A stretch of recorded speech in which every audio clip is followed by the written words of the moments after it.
मैं डॉक्टर नंद किशोर सिन्हा, राजनीतिक शास्त्र विभाग, एसएस मेमोरियल कॉलेज, आज एमए सेमेस्टर 2 के पेपर 202 के विषय आदर्शवादी दृष्टिकोण या उपागम पर चर्चा करने के लिए प्रस्तुत हूँ। इस विचारधारा का जन्म 18वीं शताब्दी में हुआ था। आदर्शवादी विचारधारा के प्रतिपादक हर्बर्ट बटरफील्ड, E.H. कार, रिनहोल्ड नीबूर तथा कॉन्डोर्स हैं। आदर्शवादी दृष्टिकोण यथार्थवादी दृष्टिकोण के विरुद्ध नैतिक मूल्यों का समर्थक है। यह एक ऐसी विश्व व्यवस्था का समर्थन करता है जिसमें युद्ध, दंड नीति तथा अत्याचार का अभाव हो। इस सिद्धांत के समर्थक मानते हैं कि संसार में अत्याचार और संघर्ष का कारण परस्पर विरोधी आदर्श एवं सिद्धांत रहे हैं। अतः विश्व में शांति व्यवस्था और संघर्ष की स्थिति को समाप्त करने के लिए आवश्यक है कि नैतिक मूल्यों पर बल दिया जाए और दंड नीति को हतोत्साहित किया जाए। विश्व में सर्वाधिकारवादी प्रभाव में कमी आनी चाहिए तथा अंतर्राष्ट्रीय संगठनों को इतना प्रभावशाली बनाया जाना चाहिए कि दंड नीति, पावर पॉलिटिक्स का प्रभाव कम से कम हो। इस प्रकार आदर्शवादी दृष्टिकोण अंततः विश्व संघ के विचार का समर्थक है। कॉन्डोर्स ने सन 1795 में ही एक पुस्तिका में उन सभी बातों का उल्लेख किया जिनको कि आदर्शवादी अंतर्राष्ट्रीय संबंधों के लिए आवश्यक मानते हैं। उन्होंने एक ऐसी विश्व व्यवस्था की कल्पना की जहां युद्ध, असमानता, अत्याचार तो हो ही नहीं, अपितु विवेक, शिक्षा, विज्ञान आदि के द्वारा निरंतर मानव कल्याण होता रहे। आदर्शवादी एक ऐसे भविष्य की कल्पना करते हैं जब विश्व में दंड नीति, हिंसा तथा अत्याचार का अभाव हो। आदर्शवादी विचारधारा के समर्थकों में आधुनिक समय में बर्ट्रैंड रसेल का नाम उल्लेखनीय है।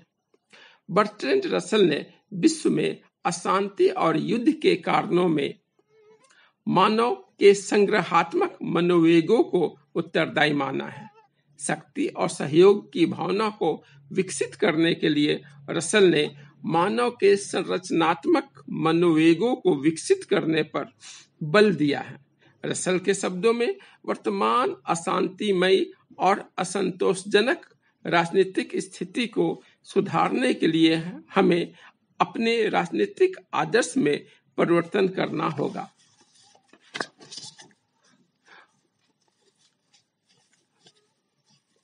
आदर्शवादी सिद्धांत के समर्थकों का मत है कि अनावश्यक प्रतिस्पर्धा, शक्ति की लालसा और द्वेष को जन्म देने वाली अधिकार लिप्सा के स्थान पर रचनात्मक प्रेरणाओं को अपनाना और उनका पोषण करना होगा।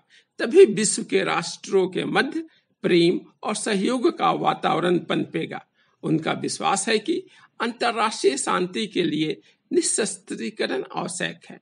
ऐसा होने पर ही विश्व की कल्पना की जा सकती है। रसेल के शब्दों में सुख और समृद्धि से पूर्ण विश्व का निर्माण मानव शक्ति के परे नहीं है।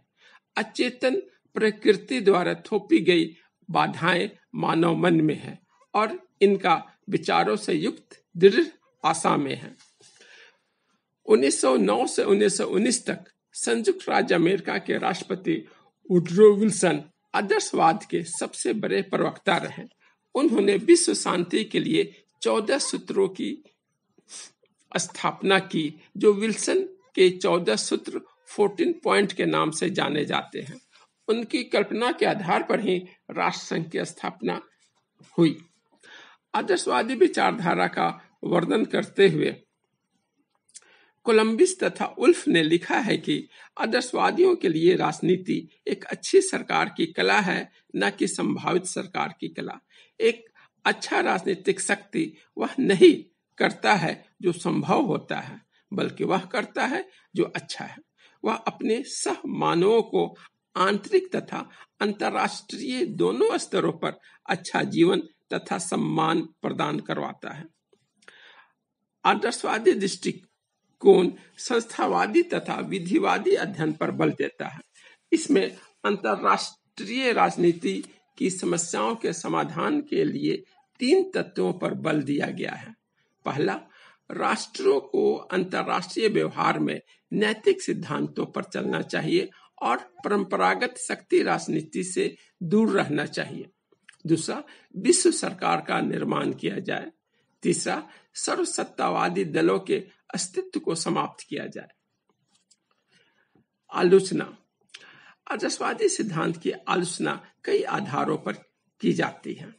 इसमें पहला है कि आदर्शवादी व्यवस्था के लिए यह आवश्यक है कि सभी राज्य पारस्परिक संबंधों में सैनिक शक्ति को त्याग कर उसके स्थान पर नैतिक सिद्धांतों का पालन करें।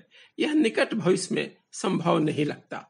मार्गेंथो के शब्दों में, इस विश्व में परस्पर विरोधी स्वार्थ और संघर्ष इतने प्रबल हैं कि इनके होते हुए नैतिक सिद्धांतों को पूर्ण रूप से क्रियान्वित नहीं किया जा सकता है। दूसरा, आदर्शवादी व्यवस्था लाने के लिए उग्र सैनिकवादी हिंसक शक्तियों का पूर्ण विरोध और दमन किया जाना आवश्यक है, लेकिन वर्तमान समय में यह भी संभव नहीं लगता है। तीसरा, वर्तमान समय में राज्य नैतिक सिद्धांतों का पालन करने के लिए तत्पर नहीं है।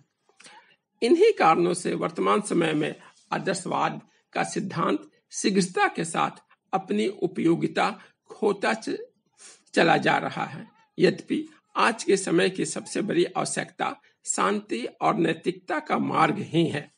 आज जब पूरी दुनिया में युद्ध, संघर्ष, हिंसा, आतंकवाद, घृणा और अविश्वास का वातावरण है, ऐसी स्थिति में आदर्शवादी सिद्धांत ही दुनिया के देशों को शांति का राह दिखाता है। युद्ध और हिंसा से किसी भी समस्या का अस्थायी समाधान नहीं निकलता है, बल्कि समस्या को और बढ़ा देता है।